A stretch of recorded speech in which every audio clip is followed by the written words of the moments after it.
Test, test, test, test.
Check, check, check.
Actually,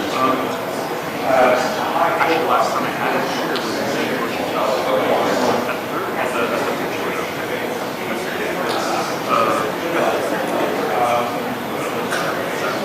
I didn't consider driving out.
Check 1 2. Check 1 2. Check mic check 1 2 3 4 5 6 7 8 9 10 1 2 3 4 5 6. We're hoping to get at least a 3-minute warning when they start walking, but we haven't got that yet. So 1 2 3 4 5 6 7. Everybody good? 1 2 3 4 5 6. Good?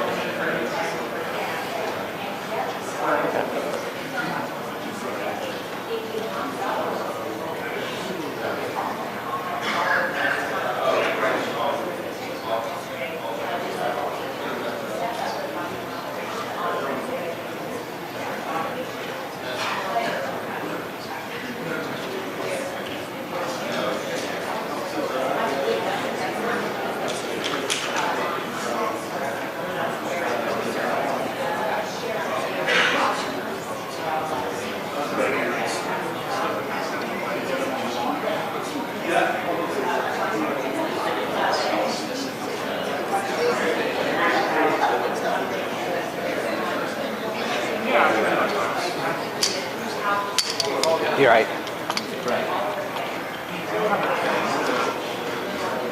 this is always about to go through show them what they've been using that screen all no, it's 18.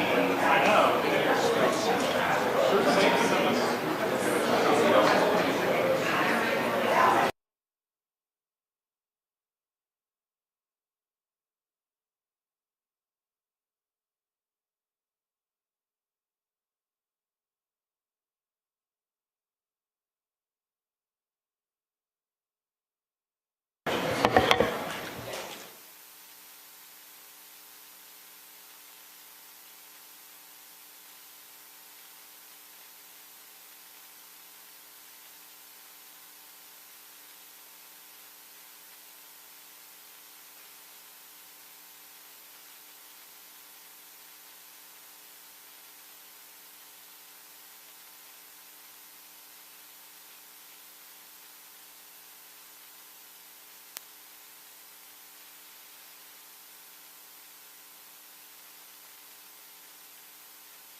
Check 1, 2, mic check 1, 2, 3, 4, 5, 6, 7, 8, 9, 10. Mic 1, 2, 3, 4, 5, 6, 7, 8, 9, 10. Check 1, 2, 1, 2, 3, 4.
Hello, hello, testing, testing. Hi, everyone. We are 4 minutes out from starting the press conference. Thank you.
morning, ladies and gentlemen.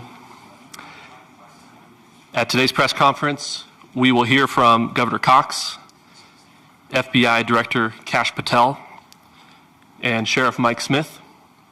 We also have with us Utah DPS Commissioner Bo Mason, Lieutenant Governor Deidre Henderson, FBI Special Agent in Charge Robert Bowles, and local and federal law enforcement partners. Following the remarks today, Governor Cox, Director Patel, and Commissioner Mason will take questions. Thank you.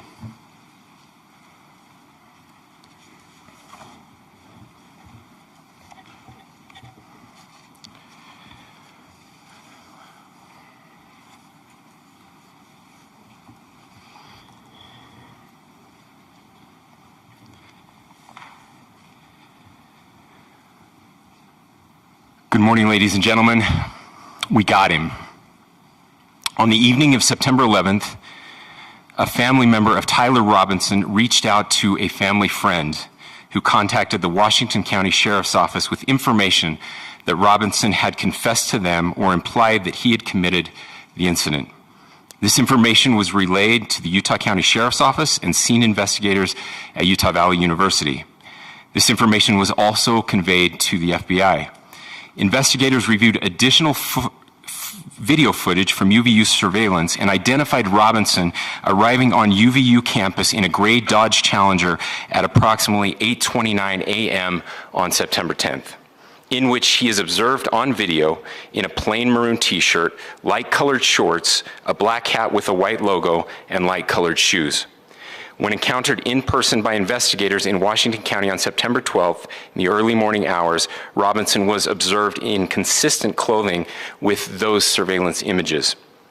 Investigators interviewed a family member of Robinson who stated that Robinson had become more political in recent years. The family member referenced a recent incident in which Robinson came to dinner prior to September 10th, and in the conversation with another family member, Robinson mentioned Charlie Kirk was coming to UVU. They talked about why they didn't like him and the viewpoints that he had. The family member also stated Kirk was full of hate and spreading hate. The family member also confirmed Robinson had a gray Dodge Challenger. Investigators identified an individual as the roommate of Robinson. Investigators interviewed that roommate, who stated that his roommate, referring to Robinson, made a joke on Discord. Investigators asked if he would show them the messages on Discord. He opened it and showed several messages to investigators and allowed investigators to take photos of the screen as each message was shown by Robinson's roommate. These photos consisted of various messages, including content of messages between the phone contact named Tyler with an emoji icon and Robinson's roommate's device. The content of these messages included messages affiliated with the contact Tyler, stating a need to retrieve a rifle from a drop point, leaving the rifle in a bush, messages related to visually watching the area where a rifle was left, and a message referring to having left the rifle wrapped in a towel. The messages also refer to engraving bullets and a mention of a scope and the rifle being unique. Messages from the contact Tyler also mentioned that he had changed outfits.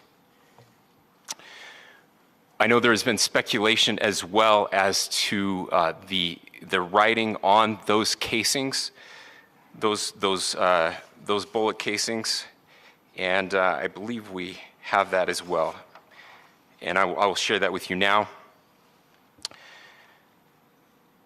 So the area north of Campus Drive Road where the suspect crossed over, you saw some of that in the video that we released last night, consists of a grassy area with trees on the edge of the UVU campus.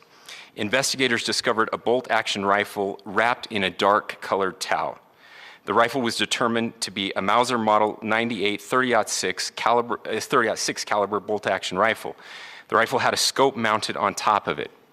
Investigators noted inscriptions that had been engraved on casings found with the rifle. Inscriptions on a fired casing read, "Notices, bulges, capital OWO, what's this, question mark." Inscriptions on the 3 unfired casings read, "Hey fascist, exclamation point, catch, exclamation point." up arrow symbol, right arrow, and symbol, and 3 down arrow symbols. A second unfired casing read, "Oh Bella Chow, Bella Chow, Bella Chow, Chow Chow," and a third unfired casing read, "If you read this, you are gay, LMAO." We are indebted to law enforcement across the state who has worked seamlessly together, local law enforcement, state law enforcement, and our federal partners with the Federal Bureau of Investigation. We're grateful for everyone who worked together in such a short amount of time to find this person and to bring justice. I want to thank the public who has been so engaged, reviewing videos, helping us with sending in tips, and helping us get to this point. I want to thank the family members of Tyler Robinson who did the right thing in this case and were able to bring him into to law enforcement as well. I especially want to thank the family of Charlie Kirk, Erica, Charlie's parents, his children. I want us to be thinking of them as we bring justice in this case. They will be involved in that justice. We will be working very closely with them as we move through this process as well. This is a very sad day for our country, a terrible day for the state of Utah. But I'm grateful that at this moment we have an opportunity to bring closure to this very dark chapter in our nation's history. With that, I will now turn the microphone over to the Director of the FBI, Kash Patel. Thank you, Governor. This is what happens when you let good cops be cops. The FBI and our partners are proud to stand here today together to bring justice to the family of Charlie Kirk and honor his memory. I want to express my deep gratitude to President Trump, the Vice President, and the entire White House who have been so incredibly supportive with both resources and just personally to the FBI as a team. They had our backs the entire way, and I just want to express my gratitude for giving us the resources we need to operate in this space to bring this sort of justice at this sort of speed. In 33 hours, we have made historic progress for Charlie. Governor Cox, our partnership has been absolutely incredible these last few days. Our partnership will endure. Your state and local partners, your sheriffs, your DPS community has been unbelievably impressive in the hardest of times. And a case like this cannot be solved, cannot be brought without partnering with your state and local authorities. The FBI has a certain role to play, and we will play that role, and we will lead out for the federal government. But Governor Cox, we are so grateful for your state partnership that led out on this investigation. A little bit of the timeline. Charlie was shot at 12:23 p.m. on Wednesday. The first FBI agents arrived on scene in 16 minutes with chiefs of police at 12:39 and secured the scene. The FBI immediately launched fixed-wing assets. We utilized these assets to transport personnel, specialty technicians, hostage rescue teams. We also utilize these assets to go back and forth from the East Coast and here in Utah to transport forensic evidence and other evidence that will be analyzed and is being analyzed at our FBI laboratories in Quantico and other laboratories, including the ATF. At my direction, the FBI released the first set of FBI photos of the suspect at 10 a.m. local time on 9/11. Then, shortly thereafter, the FBI reward of $100,000 was released at 10:45 a.m. local. Myself and Deputy Director Bongino arrived on the scene at approximately 5:30 p.m. on 9/11.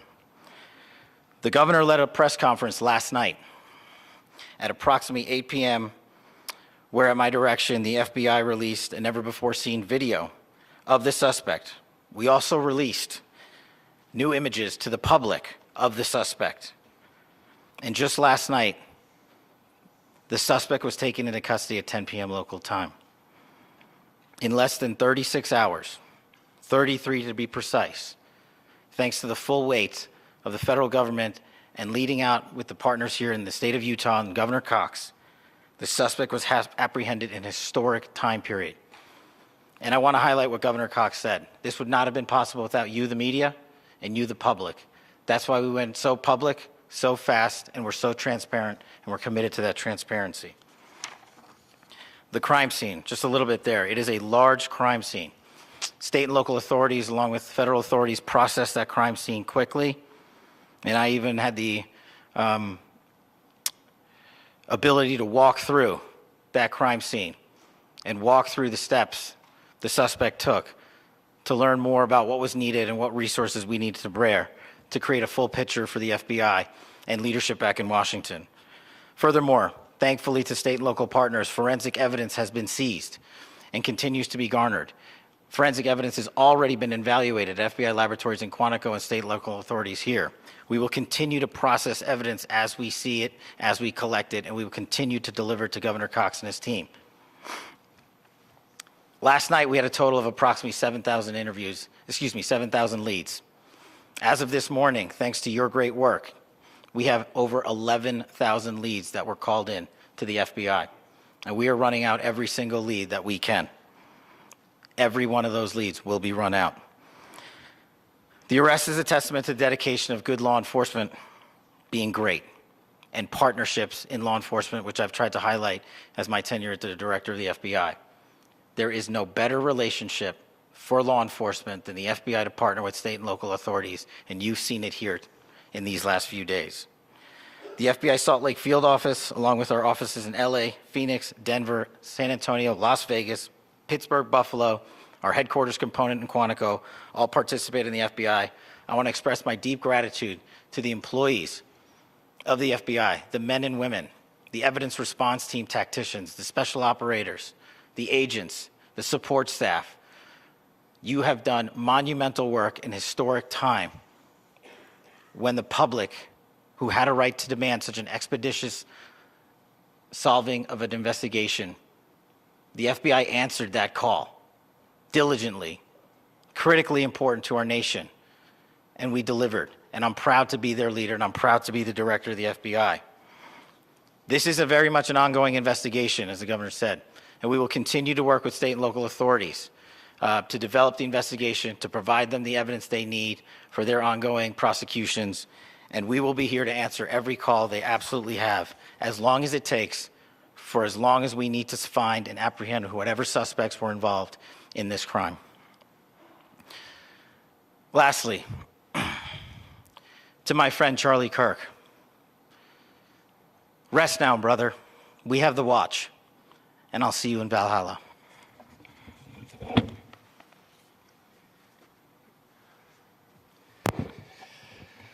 Thank you, and good morning. I would just like to take a few minutes as the sheriff to express my gratitude for everybody who has played a part in this investigation. As you know, it's been a vast, a complicated, and a very, very fast-paced investigation. You're looking at people standing up here who are running on, if they got an hour's sleep in the last couple of days, they're probably lucky.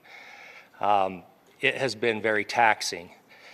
It has been so impressive, speaking on behalf of the local law enforcement, to see the cooperation that we've seen in this type of case. Across the state, sheriffs, chiefs, our state partners have stepped up and have come to the call on anything that we needed. Our county chiefs have been phenomenal. Our Utah County Attorney, Jeff Gray, who's standing up here with us, has been phenomenal in leading us through this investigation. I would like to thank the federal government for their resources, their assets. Our local team here, our FBI team, has been extraordinary in helping us work through this and bring this person to justice. Most of all, I would like to thank the public, and specifically, I would like to thank the public who turned to prayers and who turned to positiveness for us. I would like to thank them on behalf of the law enforcement community, because we needed those prayers. That's what we needed to get through this. We needed your support, and you gave it to us. We needed your patience, and you gave it to us. And I would like to thank you for the Kirk family, because that's what they need, is your support and your prayers, and that will get us through all of this. So thank you everybody for everybody that have stepped up. We've had such a phenomenal response to this. Thank you.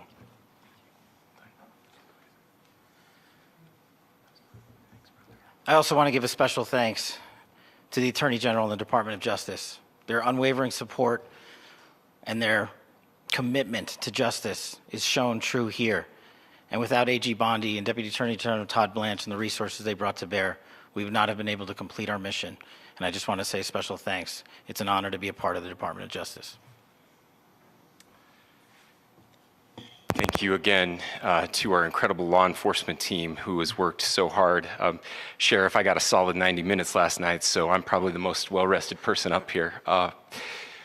Ladies and gentlemen, I get the microphone, so I hope you'll permit me a moment just to share a few more thoughts about where we are and how we got here and maybe a little bit of where we go from here. I don't want to get too preachy, but I think it's important that we, with eyes wide open, understand what's happening in our country today. I've heard people say, well, why are we so invested in this? There's violence happening all across our country, and violence is tragic everywhere. And every life taken is a child of God who deserves our love and respect and dignity. This is certainly about the tragic death, political assassination of Charlie Kirk. But it is also much bigger than an attack on an individual. It is an attack on all of us. It is an attack on the American experiment. It is an attack on our ideals. This cuts to the very foundation of who we are, of who we have been, and who we could be in better times.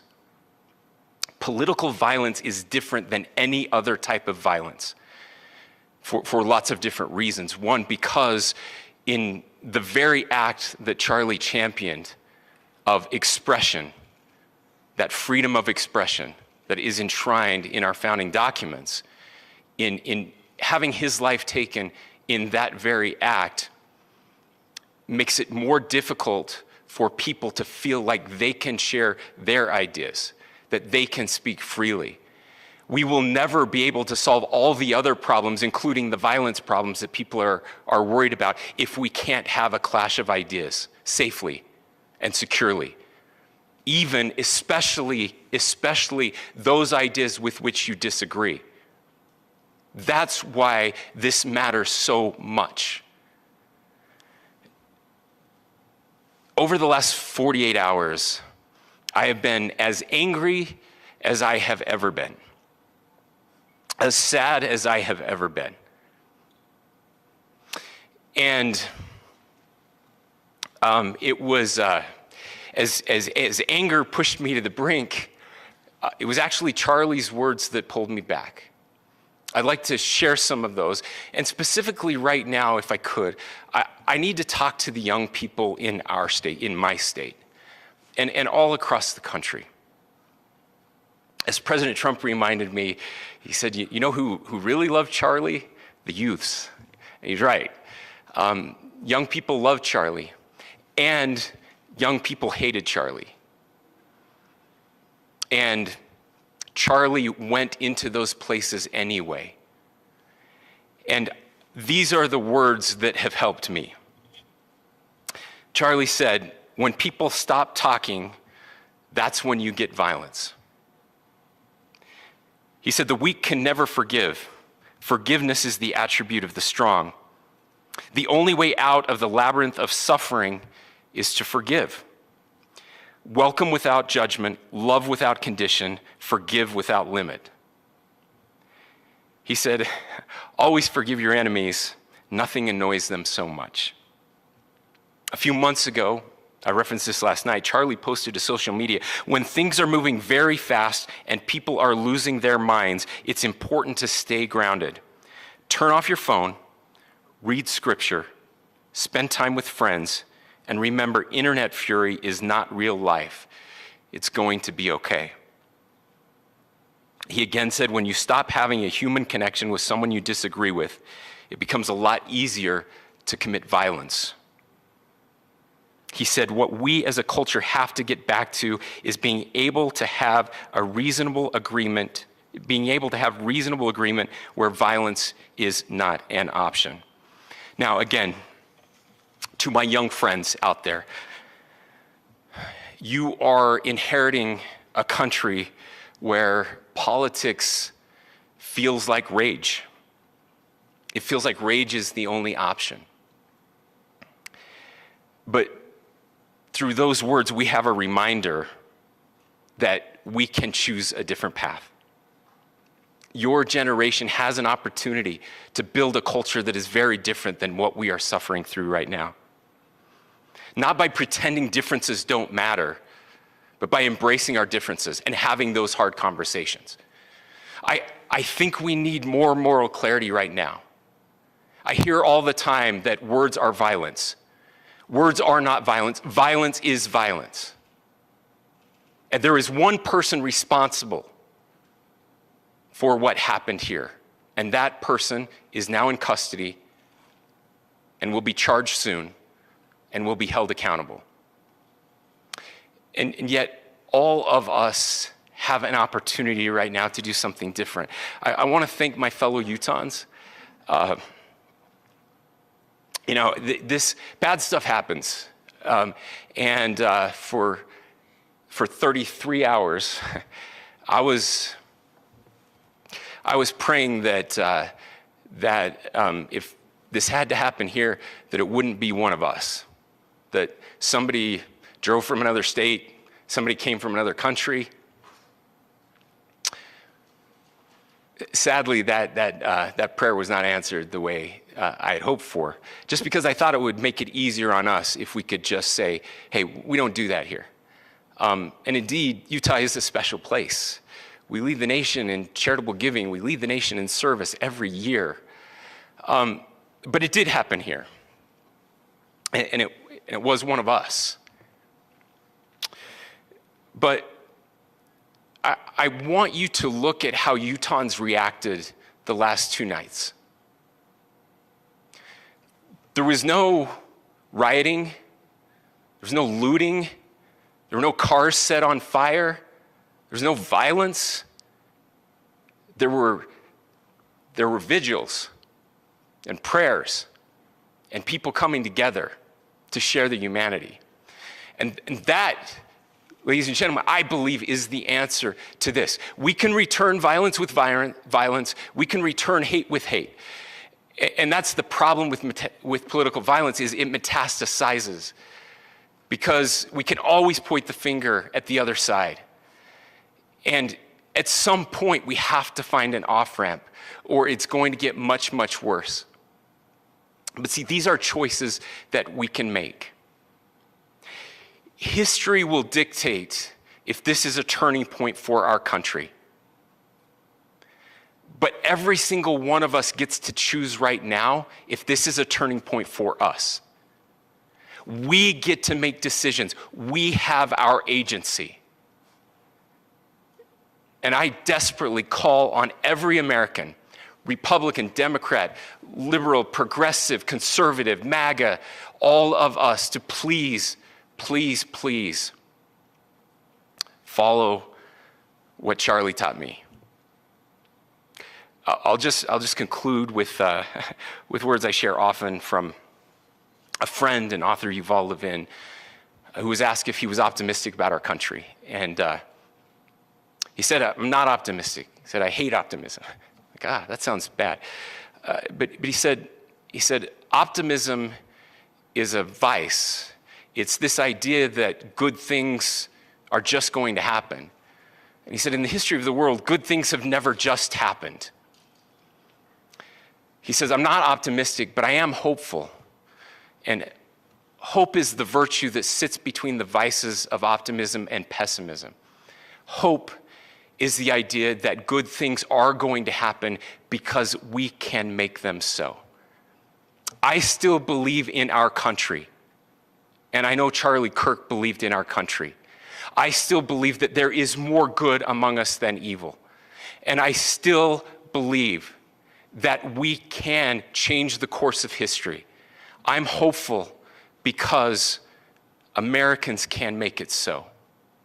Ladies and gentlemen, we're happy to answer any questions you might have. Governor, can you speak to whether the suspect is speaking with authorities and his demeanor, Tyler Robinson, when he turned himself in? I cannot speak to that right now. Governor, how do you interpret the engravings on casing? Well, I will leave that up to you to interpret what those engravings mean. I think the clearest one that says "catch fascist," there's not, and by the way, that's like catch like a ball, catch this.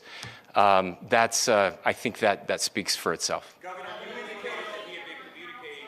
Please. Talk about this level of hatred that this person expressed in the dinner. Beyond that, is there anything in your view that you discovered that may have radicalized or changed him to prompt him to commit such a horrific? There's nothing more that we can share at this time. Governor, you indicated that he had been communicating with a friend on Discord about the gun. Do you anticipate any more arrests? We do not at this time have any information that would lead to any additional arrests. Do you believe he acted alone? Yes, but the investigation is ongoing. How he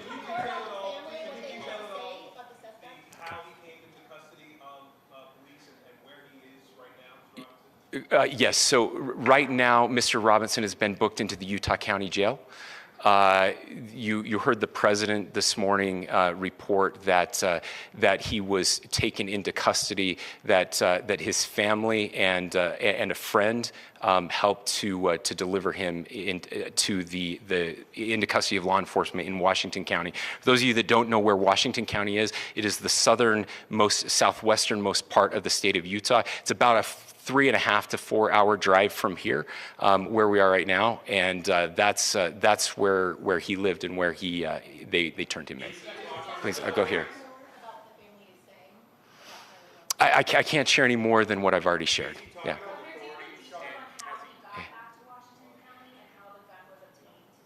So how we obtained the gun? The gun was found here.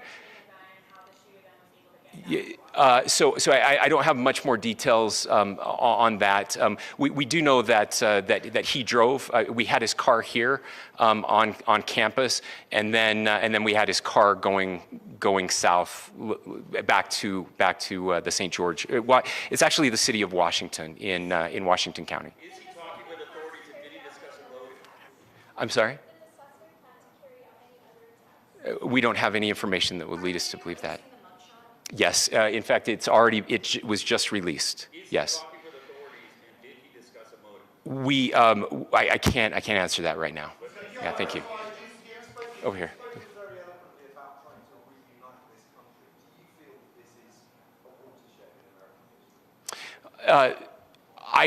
I absolutely believe that this is a watershed in American history, yes. The question is what kind of watershed? And that chapter remains to be written. Is this the end of a dark chapter in our history or the beginning of a darker chapter in our history? Look, I mean, if you look at true political assassinations in this country of someone of this stature, this feels a lot like the late 60s. And having one so gruesomely displayed on camera in all of our hands and in all of our pockets, we are not wired as human beings biologically, historically. We have not evolved in a way that we are capable of processing those types of violent imagery. And by the way, we've seen another one with a gruesome stabbing very recently that went viral. This is not good for us. It is not good to consume. Social media is a cancer on our society right now. And I would encourage people to log off, turn off, touch grass, hug a family member, go out and do good in your community. That is happening, and it's happening organically right now. I had a friend in a small city in Utah who said, we're getting together, the Republicans and Democrats in my little town are getting together to have a discussion last night, just to find a way to find their better angels. So yes, this could be, I mean, again, you have to go back to JFK to have seen a video live of something like this happening. I wasn't born until 1975, but I know that things were really dark in the late 60s. Sorry to some of you. I know some of you were there. This is our moment. Do we escalate, or do we find an off-ramp? And again, it's a choice. It's a choice, and every one of us gets to make that choice. Two more questions right here. Could we clarify that the release of those enhanced images at 8 p.m., the timeline that Director Patel gave us, led to the arrest at 10 p.m.? Is there a direct connection between those two events? I cannot comment if there is a direct connection or not, but all I can say is that through some process, the family came to know that this had happened. One more thing, Governor. Could you just clarify the clothing issue you mentioned earlier? Was he changing outfits? Correct. Yes. So when he's first spotted on campus, he has different clothing on, and then he changes clothing on the roof, and then changed back into that clothing at some point, so that when he was apprehended, when he was arrested, the clothing matched the clothing he had on before the shooting here at UVU. Last question here. Yes. Suspect was from Utah. Can you kind of tell us a little bit more about where, and was he a student here at this university, and is there any history of mental illness? Yeah. So I don't have any information on the mental illness part. He was not a student here at UVU. He was living and had lived for a long time with his family in Washington County, in the southernmost part of our state. Thank you, everyone, for your great work in getting this information out. I would just say, process-wise, this may be important. I know many of you aren't familiar with the process in Utah. I think it's important that you understand that. Basically, we have 3 days for charging documents to be filed. A CI will be filed. We'll have more information then, more detailed information as those charging documents are filed in preparation for a preliminary hearing. So 3 days. So we would anticipate then that early next week those charging documents will be filed. We will obviously be working. The county attorney will be working very closely with Mr. Kirk's family as those documents and decisions are prepared and made. Thanks, everyone.